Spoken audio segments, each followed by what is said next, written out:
পুরো একটা মুসলমানদের বলে পারমাণবিক শক্তির অধিকারী পাকিস্তান, এই পুরো একটা রাষ্ট্র গোলাম শুধু এই সুদী ঋণের কারণে। ওই যে বাপ দাদার কাছ থেকে, প্রভুর কাছ থেকে সুদ নিয়ে রেখেছে, ওদের পারমিশন ছাড়া ওই পারমাণবিক অস্ত্রে চাপও দিতে পারবে না, ফাও, কোনো কাজ নাই। তাহলে মুক্তির জন্য অর্থনৈতিক মুক্তি খুবই জরুরি। আর এই অর্থনৈতিক মুক্তির জন্য সুদের আযাব থেকে মুক্তি জরুরি। সুদ কেন গোলাম বানায়? রাসূলুল্লাহ সাল্লাল্লাহু আলাইহি ওয়াসাল্লাম তার বহু দোয়ায় বলেছেন, আল্লাহুম্মা ইন্নী আউযুকা মিনাল মা'সামি ওয়াল মাগরাম, হে আল্লাহ গুনাহ থেকে বাঁচতে চাই, ঋণ থেকে বাঁচতে চাই। আল্লাহর নবী বহু দোয়ায় বলেছেন, হে আল্লাহ যালি'দ দাইনি ওয়া গালাবাতির রিজাল, ঋণের বোঝা থেকে বাঁচতে চাই, মানুষের আধিপত্য থেকে বাঁচতে চাই। আল্লাহর নবীকে সাহাবীরা জিজ্ঞেস করলেন, হে আল্লাহর নবী, কেন আপনি ঋণের বোঝা থেকে বাঁচার জন্য এত দোয়া করেন? রাসূল সাল্লাল্লাহু আলাইহি ওয়াসাল্লাম বললেন, মানুষ যখন ঋণ নেওয়া শুরু করে তখন মানুষ মিথ্যা বলা শুরু করে, আর যখন মিথ্যা বলা শুরু করে তখন সে আর নেতা হতে পারে না, সে গোলাম। তাহলে আমাদের মা বোন যতজন কিস্তিতে লোন নিয়ে রেখেছে, এরা সবাই মিথ্যার প্র্যাকটিস করে। ওই কিস্তি মিস দেওয়ার জন্য, মাফ করার জন্য আর সন্তানকে পর্যন্ত মিথ্যা বলায়। তাহলে পুরো একটা কম যখন মিথ্যুক অবস্থায় গড়ে উঠতেছে, সুদের জন্য মিথ্যার প্র্যাকটিস করতেছে, এরা গোলাম, এরা জীবনে কোনোদিন নেতা হতে পারবে না।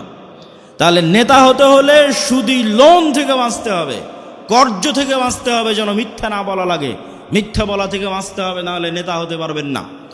এই পয়েন্ট থেকেই, এই যে মিথ্যা বলা থেকে বাঁচা, এটার থেকে 2 নম্বর পয়েন্টে চলে যাই, যে গোলামির পথ থেকে, গোলামির জিঞ্জির থেকে বাঁচার দ্বিতীয় রাস্তা হচ্ছে সত্যবাদিতা, ন্যায় পরায়ণতা। আমি গত 2 বছর এই বক্তব্য দিয়েছি, কিন্তু মানুষকে উদাহরণ দিতে পারিনি যে সত্যবাদিতা, ন্যায় পরায়ণতা মানে উদাহরণ কি। এখন অন্তত বক্তব্যে উদাহরণ দিতে পারবো যে শরীফ ওসমান হাদি হচ্ছে সত্যবাদিতা, ন্যায় পরায়ণতার একটা অন্তত প্রতীক, যে জুলাই আগস্টের পর সব মানুষ নিজ নিজ দলের হয়ে গেল। আর যখনই আপনি কোনো দল করবেন, ওই দলের স্বার্থের বাইরে গিয়ে আপনার মুখ খুলবে না, জিহ্বা আটকা, বন্ধ। আর যখনই আপনি গণতন্ত্রের রাজনীতির মধ্যে থাকবেন, তখন মিথ্যা আপনার রক্তের মধ্যে মিশে যাবে। কেন? গণতন্ত্রের রাজনীতি এত নিকৃষ্ট, এত জঘন্য, যেখানে এক দল তো আর এক দলের বিরুদ্ধে বলবে, একই আসনে মনোনয়ন প্রার্থী একজন আর একজনের নামে মিথ্যা বলবে। তাহলে ওই যে মিথ্যার কালচারের মধ্যে লিয়াজু, লবিং, আসন ভাগাভাগি, উমুককে নয় আমাকে দাও, এই পুরো কালচারটার মধ্যে ঢুকে আছে টাকার লেনদেন, 2 নাম্বারি, ধোকা, লবিং, লিয়াজু, এই পুরো কালচারটার মধ্যে ঢুকে আছে মিথ্যা, ধোকা, দুর্নীতি। তাহলে এই একটা কালচারের মধ্যে দিয়ে যে বড় হবে, এই এমপি, এই মন্ত্রী, এই মিনিস্টার যদি প্রাইম মিনিস্টারও হয়, আপনাদের কাছে সে নেতা হতে পারে। আল্লাহর গায়েবের মূলনীতি অনুযায়ী ও গোলামের ঘরের গোলাম। তাহলে যত এমপি এই মিথ্যা, এই দুর্নীতির সাথে জড়িত, সে যদি প্রাইম মিনিস্টারও হয়, সে নেতা না গোলাম? একটু জোরে বলেন, নেতা না গোলাম? গোলাম। এটাই আল্লাহর মূলনীতি। এই মূলনীতির উপরেই আল্লাহ সুবহানাহু ওয়া তাআলা পৃথিবী প্রতিষ্ঠিত করেছেন। নেতা কখন? যখন সত্যবাদিতা, ন্যায় পরায়ণতার উপর দাঁড়িয়ে আছে। তাহলে ওসমান হাদি একমাত্র ব্যক্তি ছিল যে দলের লেজুর বৃত্তি না করে, দলের লিয়াজু লবিংয়ের মধ্যে না গিয়ে, আসন ভাগাভাগির মিথ্যা, দুর্গন্ধযুক্ত, নিকৃষ্ট কালচারের মধ্যে না গিয়ে, যেটা সত্য ওইটাই মানুষের মুখের উপর স্ট্রেট ফরওয়ার্ড বলে দিত। আর এই রকম একজন মেরুদণ্ডওয়ালা, যার মেরুদণ্ড আছে, যে স্ট্রেট ফরওয়ার্ড সত্য এবং ন্যায় বলতে পারে জ্ঞানের সাথে, বুদ্ধিমত্তার সাথে, এটাই নেতা, এটাই নেতা তৈরি হওয়ার রাস্তা। আর এই রকম একজন মেরুদণ্ডওয়ালা, সত্যবাদী, ন্যায়পরায়ণ নেতা ওই রকম লাখো দুর্নীতিগ্রস্ত নির্বাচিত এমপির চেয়ে পাওয়ারফুল। এবং ওই পাশ্চাত্যের আর আমাদের পাশের দাদাবাবুরা, তারা পর্যন্ত ভয় পায় এই রকম নেতাকে। কেন? ওই যে দুর্নীতির মধ্যে দিয়ে যে নেতা উঠে এসেছে, ওকে টাকা দিয়ে কিনে নেওয়া যাবে। ভারতও ওকে কালকে টাকা দিয়ে কিনে নিতে পারবে, আমেরিকা ওকে কালকে টাকা দিয়ে কিনে নিতে পারবে। ওকে তোমার যত দুর্নীতি করার ইচ্ছা করো, টাকা পাচার করে নিয়ে আমার দেশে চলে আসো, আমি যা বলবো তাই শুনবা। তো ও যেহেতু এই দুর্নীতির প্র্যাকটিসের মধ্যেই বড় হয়েছে, তো কোনোদিন দেশের পক্ষে কাজ করবে না, অন্য দেশের গোলামি করবে, অন্য দেশের গোলামি করবে। তাহলে গোলামি থেকে বাঁচার জন্য একটা প্রজন্ম তৈরি করতে হবে আপনাদের, যে প্রজন্ম হবে সত্যবাদী, ন্যায়পরায়ণ। মিথ্যা এবং অন্যায়ের সংস্পর্শে যায়নি। মেরুদণ্ড বিক্রি করবে না টাকার কাছে। আপনি মাপবেন কেমনে যে আমি সত্যবাদী ন্যায়পরায়ণ কিনা? আপনি নিজেকে জিজ্ঞেস করেন যে আপনি আপনার পিতার সম্পত্তিতে আপনার বোনকে ন্যায়ের সাথে সম্পদ দিয়েছেন কিনা? আপনার পিতা আপনার দাদার সম্পত্তিতে আপনার ফুফুকে ন্যায়ের সাথে সম্পদ দিয়েছে কিনা? যদি দেখেন হ্যাঁ ন্যায়ের সাথে বন্টন হয়েছে, তাহলে আপনার মধ্যে নেতৃত্বের গুণ আছে, আল্লাহর দৃষ্টিতে আপনি নেতা হতে পারবেন। আরও বাকি গুণগুলো অর্জন করলে পূর্ণ নেতা হবেন, কিন্তু মোটামুটি এই গুণটা আছে। আর যদি দেখেন যে না আপনি ন্যায়ের সাথে বন্টন করতে পারেননি, আপনি নিশ্চিত জেনে রাখেন আজকে আপনি আপনার স্ত্রীর সাথে ন্যায় করতে পারেননি, আজকে আপনি আপনার বোনের সাথে ন্যায় করতে পারেননি, আজকে আপনি আপনার পিতা মাতার সাথে ন্যায় করতে পারেননি। ওয়াল্লাহি আল্লাহর কসম করে বলছি যে তার বোন তার ফুফুর সাথে ন্যায় করতে পারেনি, এই ব্যক্তিও যদি নির্বাচিত হয়ে ক্ষমতায় আসে, সেও গত 16 বছরের চেয়ে বড় দুর্নীতিবাজ হবে। তাহলে নেতা তখনই তৈরি হবে যখন ন্যায় এবং সত্যবাদিতা তার রক্তের মধ্যে থাকবে। আর মিথ্যা গোলামির কালচার। ইব্রাহিম আলাইহিস সালাতু ওয়াস সালামের 2 সন্তান, এক সন্তানের নাম ইসহাক, আর এক সন্তানের নাম ইসমাইল।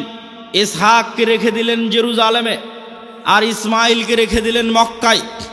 ইসমাইল থেকে না মোহাম্মদ পর্যন্ত এই দীর্ঘ সময়ে এই বানু ইসরাইলের সাথে কি হচ্ছে দেখেন, শর্টকাট। ইসহাকের সন্তান ইয়াকুব, ইয়াকুবের সন্তান ইউসুফ, ইউসুফের 11 ভাই মিলে পিতা মাতা মিলে মিশরে ইউসুফের মৃত্যুর পরে ফেরাউনের 300 বছরের গোলামি, ফেরাউনের গোলামি থেকে মুসার হারুনের হাত ধরে মুক্তির পরে 40 বছর সিনাই মরুভূমিতে পাগলের মতো ঘুরপাক, 40 বছর পর ইউশা বিন নুনের হাত ধরে জেরুজালেম বিজয়, তারপরে পুনরায় আর এক জালেম বাদশার কারণে জেরুজালেম থেকে বিতাড়িত, তারপরে দাউদ সুলাইমান এবং তালুতের মাধ্যমে জেরুজালেম বিজয়, জেরুজালেম থেকে সারা পৃথিবীতে শাসন ক্ষমতা প্রতিষ্ঠা, তারপরে আস্তে আস্তে জাকারিয়া, ইয়াহিয়া, ঈসা, মারিয়াম। এই যে দীর্ঘ সময় বানু ইসরাইলের চরম উত্থান পতন হয়েছে। 2-3 বার গোলামির জিঞ্জিরে আবদ্ধ হয়েছে। তার মধ্যে সবচেয়ে বড় গোলামি ছিল ফেরাউনের 300 বছর। এই গোলামির জিঞ্জিরে আবদ্ধ হওয়ার কারণে এরা নবীর সন্তান হওয়ার পরও, ইব্রাহিমের সন্তান হওয়ার পরও, ইসহাকের সন্তান হওয়ার পরও এরা মিথ্যা বলা, ধোকা দেওয়া, 2 নম্বরই রাস্তা শিখে নিয়েছিল। এই জন্য আল্লাহ বলল শনিবারের দিন তোমরা মাছ ধরবা না। দাউদ কোরআন পড়ে, মাছেরা কোরআন শুনতে আসে, জাবুর শুনতে আসে। এরা করলো কি, শনিবারের দিন মাছগুলো আটকে রেখে দিল, রবিবারের দিন ধরলো। কি পরিমাণ ধোকাবাজ! অথচ এরা নবীর সন্তান, ইব্রাহিমের সন্তান, এই সিলসিলার সন্তান। আর এইদিকে এই যে ইসমাইল থেকে মোহাম্মদ পর্যন্ত এই লম্বা সময়, সেম টাইম, এই লম্বা সময়ে মক্কায় কোনো নদী নাই, মক্কায় কোনো ফসল উৎপাদন হয় না, মক্কা কোনো বড় ব্যবসায়িক কেন্দ্র নয়, মক্কা কোনো বড় রাজনৈতিক কেন্দ্র নয়। ফলত বিশ্বের কোনো পরাশক্তি, না রোমান না পারস্য, কেউ মক্কা দখল করেনি। মক্কা দখল করে কেউ কোনোদিন ইসমাইলের সন্তানদের গোলাম বানায়নি। ফলত ইসমাইল থেকে মোহাম্মদ পর্যন্ত ইসমাইলের সন্তানেরা শিরকে লিপ্ত হলেও 2 নম্বরই দুর্নীতি, জুয়াচুরি, ধোকা, এই রাস্তাগুলো থেকে অনেক অনেক দূরে ছিল। এর 2-1টা উদাহরণ আপনি দেখতে পাবেন। আব্দুল মোত্তালেব, আবু তালেব, আবু সুফিয়ান। আব্দুল মোত্তালেব মুহাম্মদ ইসলামের দাদা, ইনি মুশরিক, কিন্তু আব্দুল মোত্তালেবের হিস্ট্রিতে কেউ দেখাতে পারবে না যে ও মিথ্যুক, মানুষের সম্পদ মারে নাই, 2 নম্বরই করে ধোকাবাজি করে, এটা দেখাতে পারবে না। আবু তালেব মুহাম্মদ ইসলামের চাচা, মৃত্যু পর্যন্ত ইসলাম গ্রহণ করেনি আল্লাহর নবী এতবার বলার পরেও। কিন্তু আবু তালেব সত্যবাদী ছিল, ন্যায়পরায়ণ ছিল, মানুষকে ধোকা দিয়ে, মানুষের টাকা নিয়ে মেরে খাওয়া, জুয়াচুরি, ধোকাবাজি এগুলো বুঝতো না। এই জন্য আল্লাহর নবী বলে গেছে, আল আইম্মাতু মিন কুরাইশ। মক্কা বিজয়ের পর প্রায় সব কুরাইশ ইসলাম গ্রহণ করে নিয়েছিল। সব মক্কা বিজয়ের আগ পর্যন্ত তারা কাফের থাকতে পারে, আল্লাহ নবীর সাথে যুদ্ধ, মারামারি সব কিছু করেছে, কিন্তু মক্কা বিজয়ের পর প্রায় সব কুরাইশ ইসলাম গ্রহণ করে নিয়েছে। আল্লাহ নবী বলেন, আল আইম্মাতু মিন কুরাইশ, আমার উম্মতে যতদিন নেতা হবে, খলিফা হবে, কুরাইশ বংশ থেকে হবে, ইসমাইলের সন্তান থেকে হবে। আবু বকর কুরাইশ বংশের, ওমর কুরাইশ বংশের, ওসমান কুরাইশ বংশের, আলী কুরাইশ বংশের, সব ইব্রাহিমের সন্তান, ইসমাইলের সন্তান। সম্মানিত উপস্থিতি, কি বুঝালাম এটার থেকে? গোলামি মে বদল জাতি হে কওমো কা জমির। গোলামি করলে জাতির চরিত্র চেঞ্জ হয়ে যায়। আমরা যে 190 বছর ব্রিটিশের গোলামি করেছি এবং আমাদের স্বভাব চরিত্র চেঞ্জ হয়ে গেছে, তার একটা আলামত আমি নিজে ইউরোপ সফর করতে গিয়ে পেয়েছি। চাক্ষুষ একটা আলামত বলি। আমি মনে করতাম সারা পৃথিবী ইংরেজি ভাষা দিয়ে চলে। আমাকে যেহেতু কেউ কোনোদিন এই ভুলটা ভেঙে দেয়নি, আমি যেহেতু নিজে প্র্যাকটিক্যালি আমার এই ভুল ধরা পড়েছে, ফলত আমার রিয়েলাইজেশন অনেক গভীর। তো আমি মনে করতাম সারা পৃথিবী ইংরেজি দিয়ে চলে।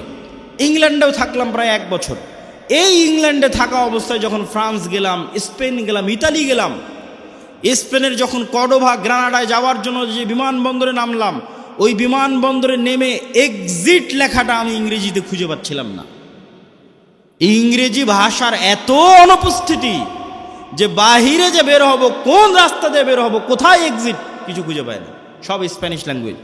যারা এয়ারপোর্টে দায়িত্ব পালন করছে, ওদের সাথে গিয়ে যে ইংরেজিতে কথা বলবো, ওরাও ইংরেজি বোঝে না। আরে অন্তত এয়ারপোর্টে দায়িত্বশীল তো ইংরেজি বুঝবে। এত উন্নত রাষ্ট্র স্পেন, এত উন্নত রাষ্ট্র ফ্রান্স, এত উন্নত রাষ্ট্র ইতালি, ইংরেজি জানে না। আমার তো মাথায় ঘুরে গেল, কেন ইংরেজি জানে না। তখন আমি রিয়ালাইজ করলাম, আমার মদিনা ইসলামী বিশ্ববিদ্যালয়ের বন্ধু বাড়ি আফ্রিকা, ও বলতো আর ভাষা ফরাসি। আমি তখন এটা না অত গভীর চিন্তা করিনি যে ওর ভাষা ফরাসি কেন। ফ্রান্সে যখন গেলাম দেখি ফ্রান্সে সব আফ্রিকান মুসলমান। ফ্রান্সে ভারত পাকিস্তানের মুসলমান কম, আফ্রিকার মুসলমান বেশি। ইংল্যান্ডে আবার ভারত পাকিস্তানের মুসলমান বেশি, আফ্রিকার মুসলমান কম। তখন সব রহস্য ভেদ হয়ে গেল যে ওর ভাষা কেন ফরাসি আর আমার কাছে কেন ইংরেজির এত গুরুত্ব। জন্মগত কেমনে অটোমেটিক সবাই আমাদের দেশের মানুষ জানে যে ইংরেজি অনেক গুরুত্বপূর্ণ ভাষা, অথচ ইউরোপের অধিকাংশ দেশ ইংরেজির কোনো ভ্যালুই নাই, দামই নাই। ওরা এতটা অহংকারী, ফ্রান্স, ইতালি, স্পেন, জার্মান এতটা অহংকারী, ওরা ইংরেজি শিখবেই না। তাহলে আমি কেমনে জন্মগত মেনে বুঝে নিলাম যে ইংরেজি গুরুত্বপূর্ণ? এটাই 200 বছর যে আমরা ব্রিটিশের গোলামি করেছি, গোলামি মে বদল জাতি হে কওম কা জমির, আমরা নিজের অজান্তেই ওর গোলামির প্রভাব বহন করতেছি। আমি আব্দুল্লাহ নিজের অজান্তেই, আমার পূর্বপুরুষ 190 বছর ব্রিটিশের গোলাম ছিল, তার প্রভাব আমি আমার অজান্তে বহন করতেছি। আর আমার ওই বন্ধু যে আফ্রিকায় বাড়ি, ও ওর অজান্তে ইউরোপীয় উপনিবেশের গোলামির চিহ্ন বহন করতেছে। ঠিক এই যে আপনি দেখতেছেন মুসলমানরা মারামারি, কাটাকাটি, এই যে গণতন্ত্রের কালচার টিকিয়ে রাখা আছে, যেন এখানে আর সুদের কালচার টিকিয়ে রাখা আছে, যেন একটা মুসলমান নেতা সত্যবাদী ন্যায়পরায়ণ বের হয়ে আসতে না পারে, সব যেন মিথ্যুক আর দুর্নীতিবাজ বের হয়। এই জন্যই গণতন্ত্র দিয়ে রাখা আছে, এই জন্যই সুদী ব্যবস্থা দিয়ে রাখা আছে। কেননা এই কালচারের মধ্যে থাকলেও মিথ্যুক দুর্নীতিবাজ হবে। আর 190 বছর ব্রিটিশের গোলামিতে ওটাই শিখেছে। কেননা গোলাম তো একটা রুটির জন্য মারামারি করে, গোলাম একটা রুটির জন্য আরেকজনকে হত্যা করে দিতে পারে।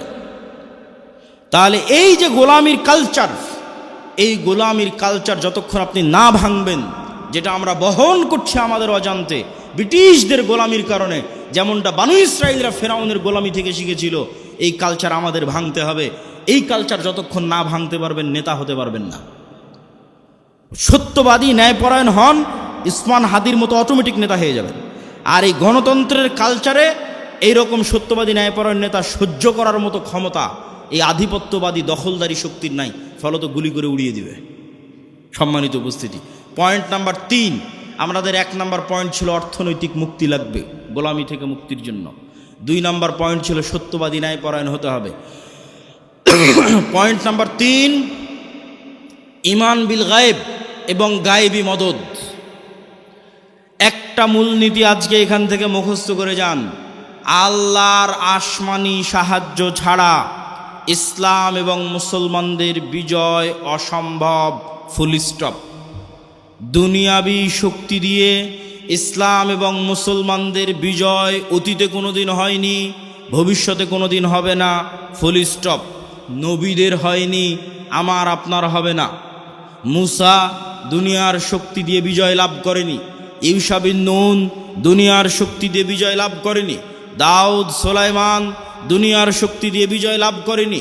মুহাম্মদ সাল্লাল্লাহু আলাইহি সাল্লাম বদরে, উহুদে, খন্দকে, বদরে মক্কার কাফের মুশরিক 1000, মুহাম্মদ সাল্লাল্লাহু আলাইহি সাল্লাম 300, উহুদে মক্কার কাফের মুশরিক 2000, মুহাম্মদ সাল্লাল্লাহু আলাইহি সাল্লাম 700, খন্দকে মুহাম্মদ সাল্লাল্লাহু আলাইহি সাল্লাম 700 থেকে 1000। আর মক্কার কাফের মুশরিক শুধু নয়, সারা আরবের কাফের মুশরিক একত্রিত হয়েছে 10,000। খন্দকের যুদ্ধে কোনো দুনিয়াবী শক্তি নাই যা মুহাম্মদ সাল্লাল্লাহু আলাইহি ওয়াসাল্লামকে জয় লাভ করাতে পারে। এত অসম যুদ্ধ পৃথিবীতে হয় না, কিন্তু এই প্রত্যেকটা যুদ্ধে মুহাম্মদ সাল্লাল্লাহু আলাইহি ওয়াসাল্লাম জয় লাভ করেছে দুনিয়াবী শক্তিতে না, কার সাহায্যে? আল্লাহর সাহায্যে। আর একটা যুদ্ধে সাহাবীরা মনে করেছিল যে আজকে আমরা দুনিয়ার শক্তি দিয়ে জিতবো, ওই যুদ্ধের নাম হুনাইন। মক্কা বিজয়ের পরে এই যুদ্ধ হয়েছিল। মক্কা বিজয় যখন সব মুসলমান হয়ে গেছে, 12,000 সাহাবী হুনাইনের যুদ্ধে। আল্লাহর নবী নিজে চোখে কোনোদিন দেখেইনি, তার পিছে 12,000 মানুষ দাঁড়িয়ে আছে। সাহাবীরা কোনোদিন দেখেনি 12,000-এর জামাত। 300 জন নিয়ে যুদ্ধ করেছে, 700 নিয়ে যুদ্ধ করেছে, 1000 নিয়ে যুদ্ধ করেছে। আজকে হুনাইনে 12,000। তখন সবার আল্লাহর উপর, মুহাম্মদ সাল্লাল্লাহু আলাইহি ওয়াসাল্লাম বাদ দিয়ে অধিকাংশ সাহাবীর আল্লাহর উপর ভরসা কমে নিজেদের উপর ভরসা চলে এসেছে। যে আজকে হাই কনফিডেন্স, মক্কা বিজয় করেছি আর এখন হুনাইনের যুদ্ধ আমাদের পরাজিত করে কে? আর হুনাইনের যুদ্ধ শুরু হওয়ার আধা ঘন্টা পার হয়নি, 1 ঘন্টা পার হয়নি, সব দৌড়ে দৌড়ে পালাচ্ছে। তাহলে নবীর জীবদ্দশায় দুনিয়ার শক্তিশালী হওয়ার পরেও বিজয় হচ্ছে না পরাজয় হচ্ছে? একটু জোরে বলেন তো, জয় হচ্ছে না পরাজয় হচ্ছে? নবীর জীবদ্দশায় দুনিয়ার শক্তিতে বিজয় হচ্ছে না। কার সাহায্য লাগে বিজয়ের জন্য? আল্লাহর সাহায্য লাগে। এই আল্লাহর সাহায্য পাওয়ার সিক্রেট যতদিন না জানবেন, আর এই সিক্রেট যতদিন বাস্তবে প্রয়োগ না করবেন, ততদিন দুনিয়ার রাস্তা দিয়ে আপনি যতই চেষ্টা করেন আপনার বিজয় হবে না। এটা নিশ্চিত জেনে রাখেন।